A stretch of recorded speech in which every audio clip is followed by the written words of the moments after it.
10 on Your Side continues our in-depth look at the opioid crisis with what we can learn from the death of a local 21-year-old. Earlier tonight at 6, her mother had warnings and advice for other parents who think that their children can never become addicted. And now we look at her motivation and the heart-wrenching story behind that message. Caitlyn Weems is a popular student, soccer player at Bayside and First Colonial High Schools. Investigative reporter Chris Horn has more on Caitlyn's path from taking prescription painkillers to shooting heroin. Last week, we talked with people who became addicted but were able to make it to recovery. Many people do not. The life and death of Caitlyn Weems shows us the relentless grip of addiction. Her deadly dosage and her mother's grief began years before with prescription pain relievers. She hated who she had become.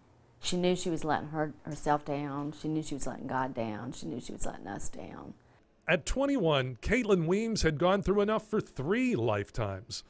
People called her popular, bright, and athletic, but those closest to her noticed her slip into a dark reality. Caitlyn, was addicted to pain medicine, painkillers. It started with back pain in the 8th grade.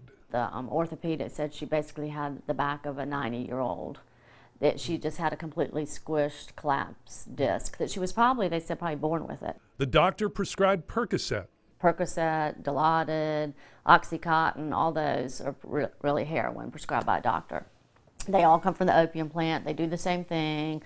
2 years later, while playing soccer at Bayside, she went up to head a ball and damaged her teeth. Again, another doctor, this time the dental field, prescribed her very addictive painkillers.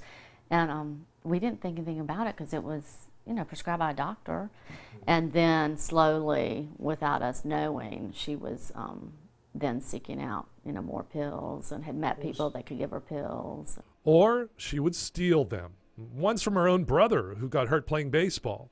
And then that's when we knew it was quite serious. Despite the addiction, Caitlyn earned a soccer scholarship to a Pennsylvania college. But after just 12 days on campus, she met a man and moved to Georgia.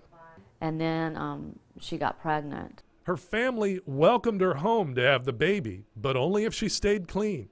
And if you do any pills during this pregnancy, social services and I will be at the birth of your child. Caitlyn got clean, and in April 2011, she gave birth to a healthy daughter, Brylan.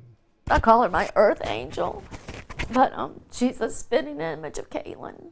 Caitlyn had stayed clean for a total of 14 months. Her family was relieved, and Caitlyn was proud of herself. Then one of her friends said, why don't you try heroin? We really underestimated the power of these drugs. She called me soon after and said, I'm in trouble. I tried heroin and that stuff. I'm in trouble.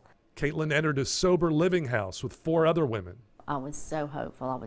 For the first time, for a long time, I was like, she's gonna, make it. I can sleep. But that hope turned to tragedy one spring night when Caitlyn locked herself in the bathroom at the facility, injected heroin, and overdosed.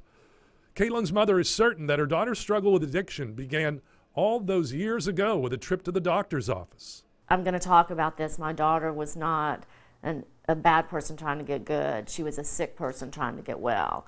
Caitlyn's story is one we've heard from others when researching this story, a struggle with addiction that began with opioid painkillers. Are they the only alternative when it comes to managing pain? Well, next week we examine other options and hope for the future. Chris Horn, 10 on Your Side.